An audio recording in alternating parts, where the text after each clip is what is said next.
Scene dibuka di sebuah pagi yang indah, di mana seorang guru honorer sedang memeriksa tugas siswanya yang bernama Hikaru. Bapak ini bernamakan Zaki tapi kita sebut saja Umar Bakri. Tugas karangan yang ditulis Hikaru sangat bagus. Namun sayang di akhir tulisan ada kalimat yang rancu sehingga membuat Pak Umar kepikiran. Berpindah ke markas yang suram seperti markas Akatsuki. Terlihat beberapa orang sedang berkumpul yang ternyata adalah kelompok Grongi dari belahan daerah yang berbeda.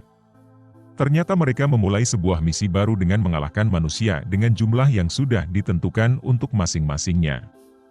Scene berpindah kembali ke Pak Umar yang sedang mengajar.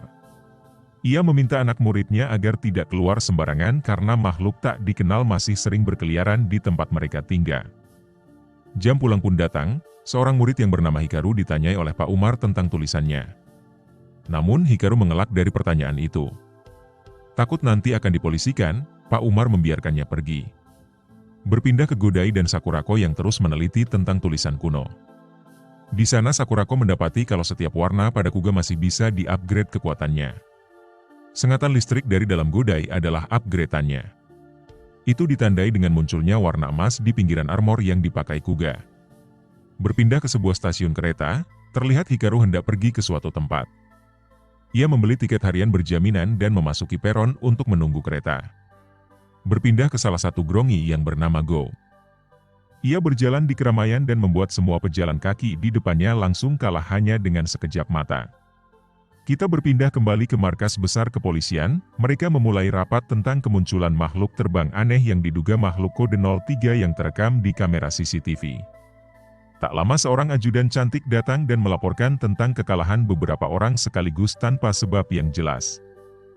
Hal ini tentu membuat tugas polisi menjadi semakin berat karena berurusan dengan makhluk yang aneh-aneh saja setiap harinya.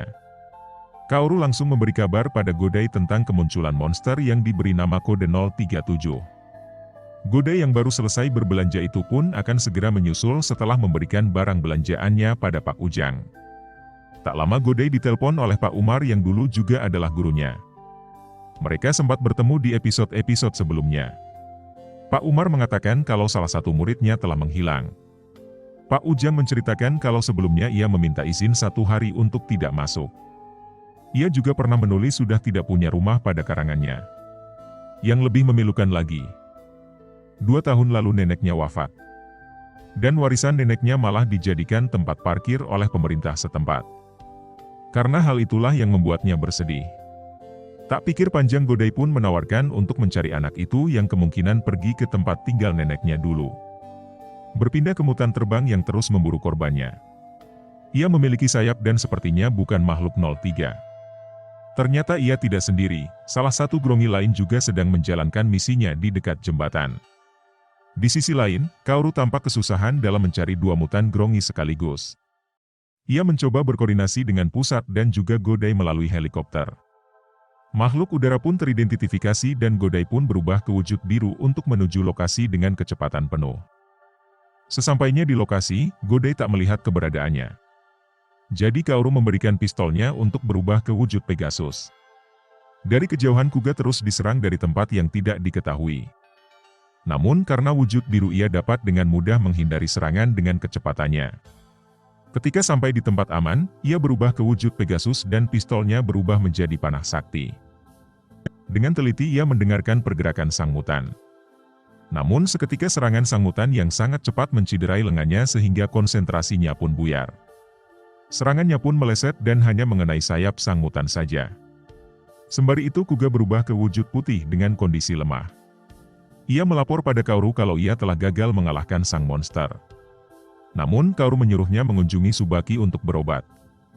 Tapi sebelumnya Godai meminta izin untuk mencari murid dari gurunya yang kabur dari sekolah. Karena dia juga tidak bisa berubah dalam waktu 2 jam. Jadi ia mau fokus mencari sang murid. Berpindah ke warung Pak Ujang di mana terlihat Nana dan Pak Ujang sedang kepanasan. Tak lama Minori datang karena libur mengajar. Namun Pak Ujang malah memintanya untuk menjaga toko, sementara ia akan pergi berenang bersama Nana. Lalu Shin berpindah ke Hikaru yang berjalan tak tentu arah. Semua tempat yang ia pernah kunjungi bersama neneknya hanyalah menjadi kenangan belaka. Godai menelpon ke tokonya Pak Ujang dan diangkat oleh Minori. Godai mengatakan kalau nanti Pak Umar akan datang karena ia telah berjanji menemukan sang murid. Tak berselang lama, Sakurako juga mendatangi tempat itu karena libur. Hikaru terus berjalan tak tentu arah, sampai suatu ketika Godai melihat sang bocah dan mencurigainya adalah Hikaru. Godai terus mengikuti sang anak yang sudah ia temukan hingga akhirnya ia memberanikan diri untuk menyapa sang bocah yang sedang duduk di tangga sebuah kuil. Godai mengatakan kalau Pak Umar adalah gurunya juga dan ia diminta untuk mencari Hikaru yang katanya kabur. Godai berusaha memahami yang dirasakan sang bocah dan mencoba untuk membujuknya kembali. Berpindah kembali ke tokonya Pak Ujang di mana Pak Umar sudah datang dan berkenalan dengan Minori. Sang guru juga menceritakan tentang masalah yang dialami muridnya. Untuk itu dia meminta Godai dalam mengatasi masalahnya. Karena seperti yang kita tahu jika guru berani menegur murid, maka orang tua tak segan-segan akan mempenjarakan guru tersebut. Untuk itulah ia meminta Godai dalam menyelesaikan masalah karena ia punya backingan polisi. Karena anak-anak pada zaman itu sudah kebal hukum jika ia melapor ke orang tuanya. Apalagi kalau orang tuanya polisi atau pejabat. Berpindah kembali ke Godai yang terus ngobrol pada sang anak. Anak itu juga curhat kalau ia kangen sama didikan neneknya. Meskipun tegas, ia jadi tidak lembek seperti teman-temannya. Ia hanya ingin pergi sekolah, ke tempat yang bagus, bertemu orang baru dan diterima oleh semua orang. Godai juga menasihatinya kalau gurunya juga sebenarnya orang baik.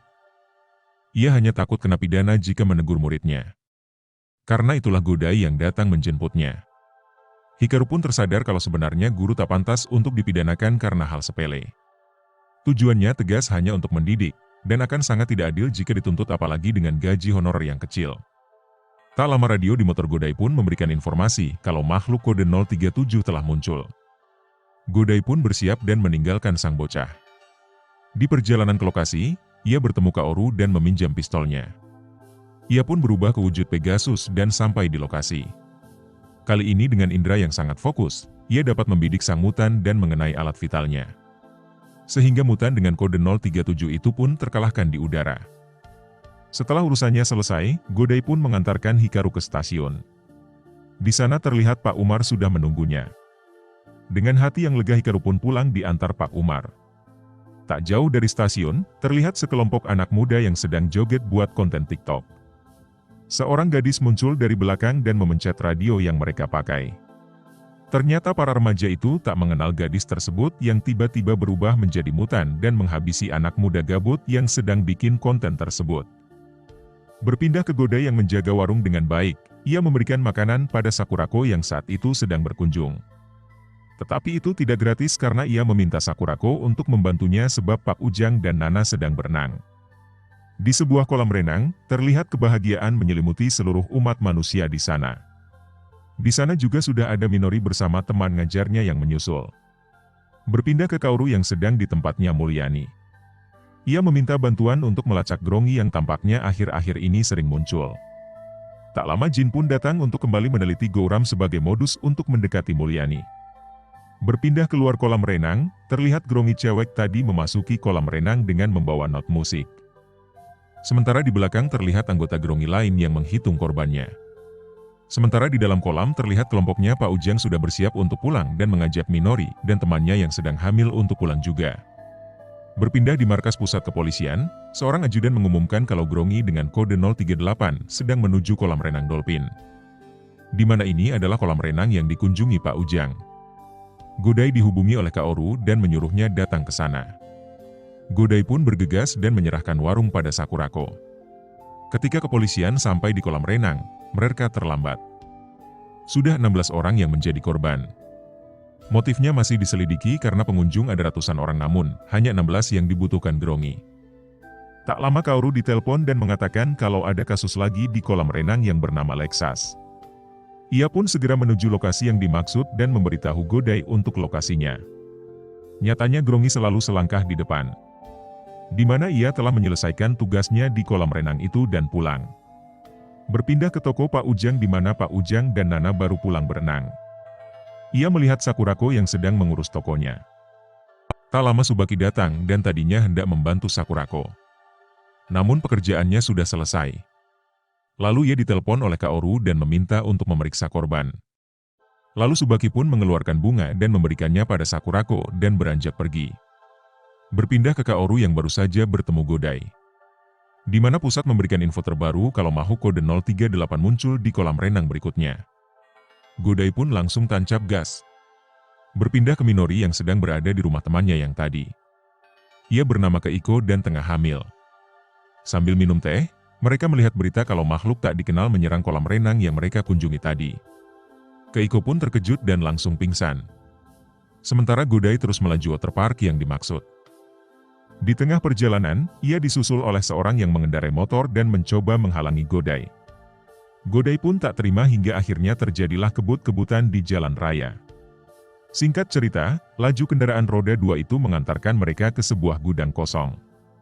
Godai tampak penasaran dan kedua pengendara itu saling membuka helmnya. Godai pun berubah dan pengendara itu juga ikut berubah. Namun ia bukanlah si nomor 038 yang dimaksud. Dari radio terdengar panggilan Kaoru agar Godai menuju ke kolam renang Minato karena 038 berada di sana. Namun masalah baru muncul di depan mata sehingga ia pun bertempur dengan mutan pembawa motor tersebut.